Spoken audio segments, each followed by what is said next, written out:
मैं जब सुबह सुबह तैयार होकर कॉलेज के लिए निकलती तो वह मुझे सड़क पर ज़रूर मिल जाता था। वह गोरा चिट्टा और बांका जवान था। उसकी हल्के रंग की नई मोटरसाइकिल सड़क के एक ओर खड़ी रहती और वह खुद उस पर बैठा या नज़दीक ही चहलकदमी करता दिखाई देता। उसका मुझे इस तरह से मिलना लगभग रोज़ का ही काम था। जब कभी वह उस जगह से गायब मिलता तो मैं उसे इधर उधर गर्दन घुमाकर ढूंढने को मजबूर हो जाती। तब वह कभी चाय की दुकान में चाय पी रहा होता, तो कभी पान वाले के पास और कभी गुलाब की झाड़ी के पास हाथों में गुलाब लिए खड़ा दिखाई देता। उसकी नज़र मुझ पर ही लगी होती और जब मैं उसकी ओर देखती तो वह अपनी नज़र दूसरी ओर घुमा लेता। हम लोग एक बस्ती के पक्के मकान में रहते थे जिसमें हर तरह के लोग रहते थे। कुछ ओबीसी कहलाते, कुछ एससी, कुछ अल्पसंख्यक। पिछले कुछ सालों से कुछ गुंडे टाइप लोगों ने भी हमें सताना शुरू कर दिया था, इसलिए मैं बड़े संकोच से घर से निकलती थी। सच पूछो तो मुझे भी उसे देखना अच्छा लगता था, पर कभी कभी डर लगता था कि कहीं ये उन गुंडों में से ना हो जो आजकल हर जगह आतंक फैलाए हुए हैं और चुनावों व त्योहारों में आगे बढ़ चढ़कर हिस्सा लेते हैं।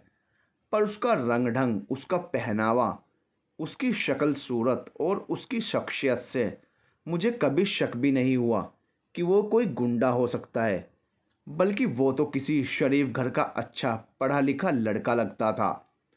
मैं जब तक उसे देख न लेती दिल को चैन नहीं मिलता था। कई दिनों तक यह सिलसिला चलता रहा। उसके बाद उसने मुझे नमस्ते करना शुरू कर दिया। मैं भी डर डर कर मुस्कुराकर जवाब देने लगी थी। एक दिन जब मैं कॉलेज से घर पहुंची तो मेरे छोटे भाई मदन के पेट में अचानक दर्द उठा। माँ ने पहले घर में ही नींबू पानी और पुदीने का पानी देकर ठीक करना चाहा, लेकिन जब कोई आराम ना लगा तो मैं उसे पास के एक डॉक्टर के क्लिनिक पर ले गई। वहाँ बोर्ड लगा था, डॉक्टर रमेश।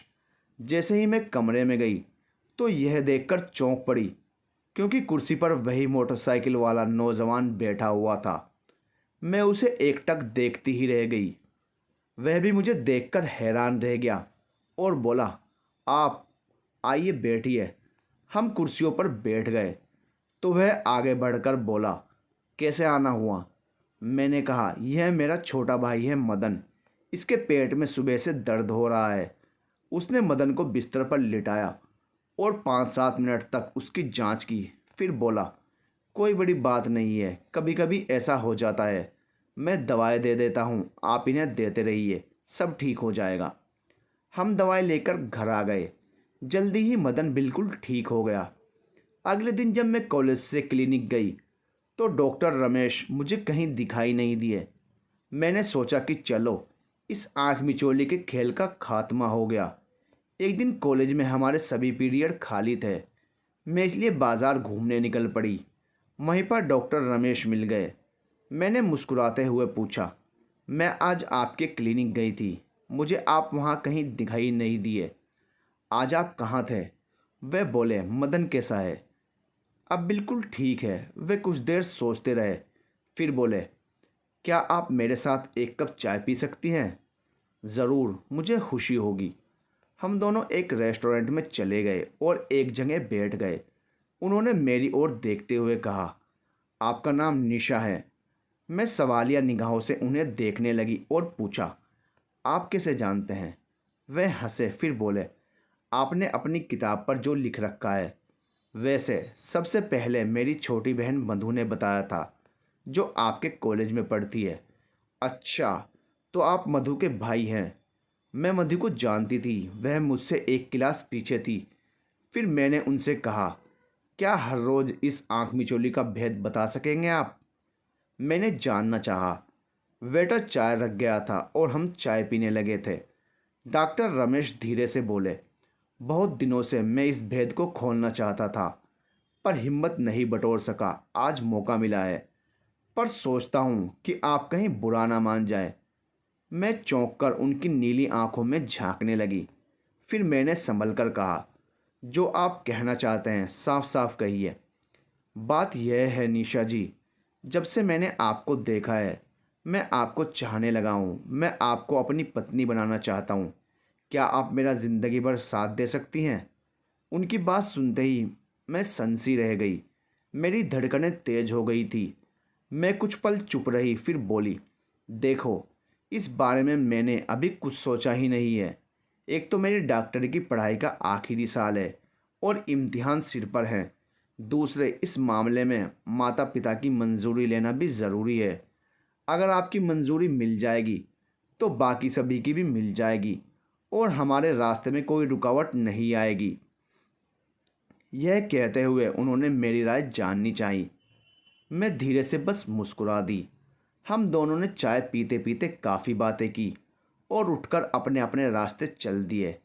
रमेश जाते जाते भी मेरी ओर उम्मीद भरी नज़रों से देख रहे थे। जिस तरह मैं उनके दिल का हाल समझती थी, वो भी मेरे दिल का हाल समझते थे। मगर मैं उनको फ़िलहाल ज़ाहिरी तौर पर कुछ नहीं कह सकी। मेरे सभी पर्चे बहुत अच्छे हुए थे। अब नतीजा आया तो कॉलेज में मेरा नंबर चौथा था। डॉक्टर रमेश ने आकर मुझे बधाई दी और कहने लगे, बस निशा, अब तुम अपने माता पिता को भी अपना फैसला बता दो। तुम्हारी नौकरी के लिए भागदौड़ मैं करता हूँ। मैंने एक खामोश हाँ के साथ उनको अपनी नज़रों से स्वीकृति दे दी। धीरे धीरे हमारी बातों का सिलसिला भी शुरू हुआ। यह वह दौर था जब लैंडलाइन फ़ोन हुआ करते थे। रमेश अक्सर दोपहर में या रात में फ़ोन किया करते थे और मैं बेसब्री से घर में सबके सोने का इंतज़ार किया करती थी। सबके सो जाने के बाद हम घंटों बातें किया करते। इस तरह समय बीतने के साथ साथ हम अच्छे दोस्त बन गए थे। हर संडे को रमेश और मैं साथ में कैफ़े जाते, चाय कॉफ़ी का लुत्फ़ उठाते हुए पढ़ाई की, दुनिया की, राजनीति की, घर की और ना जाने कितनी बातें करते।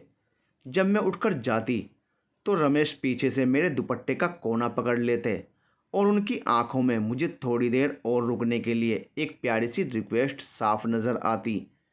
फिर मैं उनकी आंखों का इशारा समझकर थोड़ी देर और रुक जाती। फिर वो मुझे घर छोड़कर निकल जाते। यूं ही हंसी खुशी के 2 महीने बीत चुके थे। मदन मेरा भाई, जो मुझसे 2 साल छोटा था और इंजीनियरिंग कॉलेज में पढ़ रहा था, उसे मैंने एक दिन अपने दिल की बात बताई। सुनकर वह बहुत खुश हुआ, क्योंकि वह भी कई बार डॉक्टर रमेश से मिल चुका था। फिर मदन ने ही माता पिता से बात की और वे भी मान गए। कुछ दिनों के बाद पिताजी ने डॉक्टर रमेश को चाय पर बुलाया। शादी के बारे में बात चल पड़ी। बातचीत के दौरान पिताजी कहने लगे, देखो रमेश, हम छोटी जाति के हैं और आप बड़ी जाति के। क्या आपकी बिरादरी एक छोटी जाति की लड़की को अपनी बहू बनाने को तैयार होगी? क्या आपको समाज के गुस्से का सामना नहीं करना पड़ेगा? यह ठीक है कि सरकारी नौकरी मिलने की वजह से हमारा खान पान अच्छा है और अहम यह है कि निशा पढ़ने में बेहद होशियार है। पर आजकल तुम जानते ही हो कि ऊंची नीची जातियों में विचारों में भी दिक्कत आने लगती है। सरकार मुंह से नहीं कहती, पर जो लोग हल्ला करते हैं उन्हें हर तरह की छूट दे रखी है।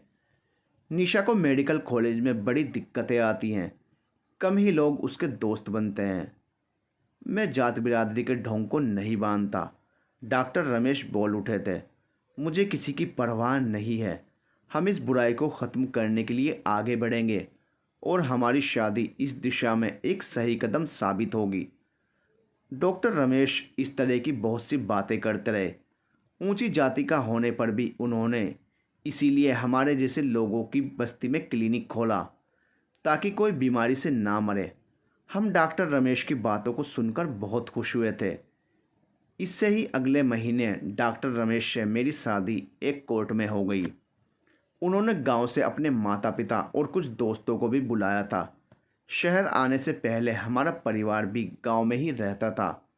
हमारे गांव से उनके गांव की दूरी केवल 5 किलोमीटर ही थी। चूँकि शादी कोर्ट में की थी, उनके माता पिता को एकदम पता नहीं चल पाया कि हमारी जाति क्या है।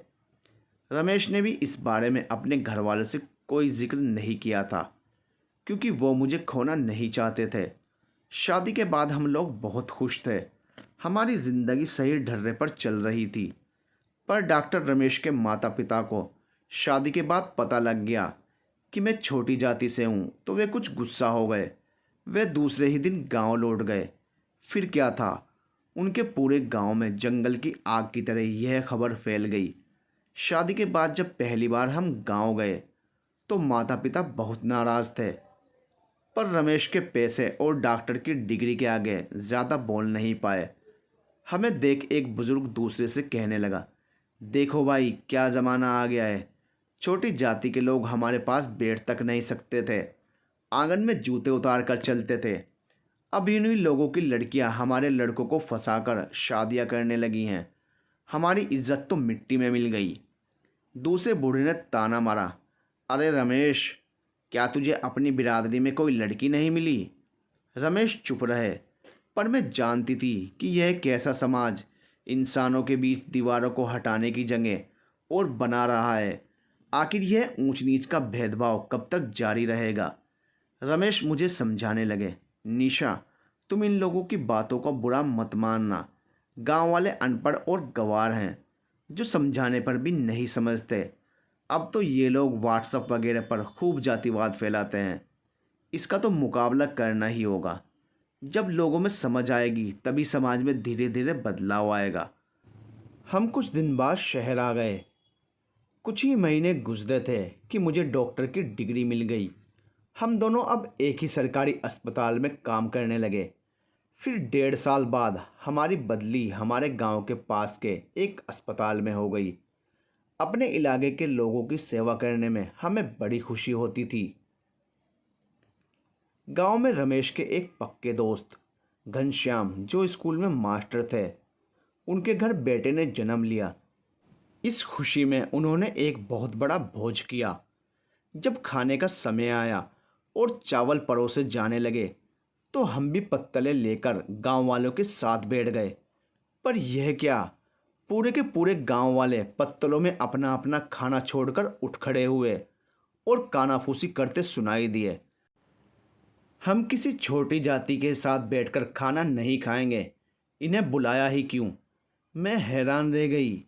मैंने सोचा भी नहीं था कि हमारे आने से इतना बड़ा भूचाल आ जाएगा।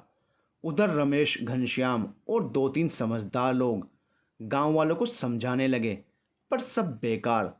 उस अन्न को पशु पक्षियों के आगे और नदी में मछलियों के लिए फेंक दिया गया। उस दिन से मैं इतनी शर्मिंदा और दुखी हुई कि दोबारा कभी गांव में ना जाने का पक्का इरादा कर लिया।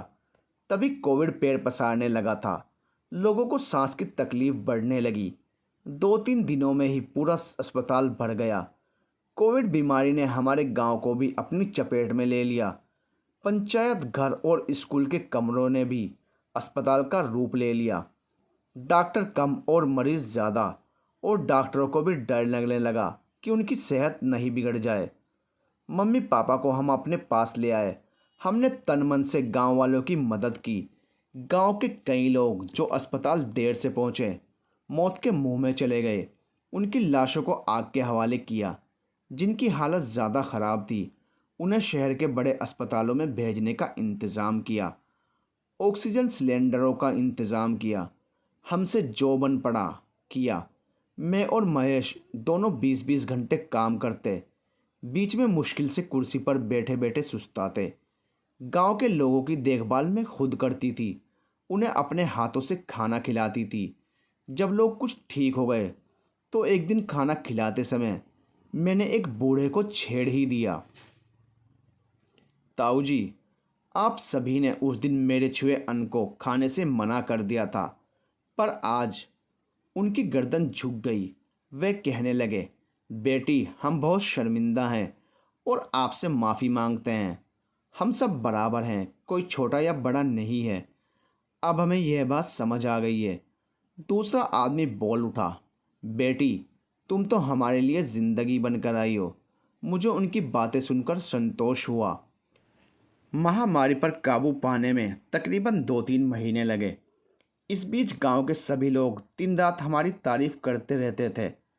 एक दिन दोपहर को मैं और मधु आपस में बातें कर रही थी कि अचानक वह बोली, भाभी जी, मैं पिछले कई दिनों से आपसे एक बात कहना चाहती हूँ, पर हिम्मत नहीं जुटा पा रही हूँ। ज़रूर बोलो, अगर मैं तुम्हारे किसी काम आ सकी तो मुझे खुशी होगी। मैंने उसकी पीठ थपथपाते हुए कहा। बात यह है कि वह आगे कुछ न कह सकी। अरे इतनी शर्मा क्यों रही है? भाभी जी, मैंने अपने लिए जीवन साथी चुन लिया है। अच्छा, वह कौन है भला? मैंने चहक कर पूछा। मदन। क्या? मैं उछल पड़ी। सच? हाँ भाभी जी, वह बोली। मदन ने ही मुझे आपसे अपना फैसला सुनाने के लिए कहा था। हम दोनों एक दूसरे को बहुत पसंद करते हैं। मैंने भरी आंखों से मधु को सीने से लगा लिया और सोचने लगी, अगर जवान लड़के लड़कियां आगे आएं तो यह छुआछूत और भेदभाव की दीवार ज़रूर मिटाई जा सकती है।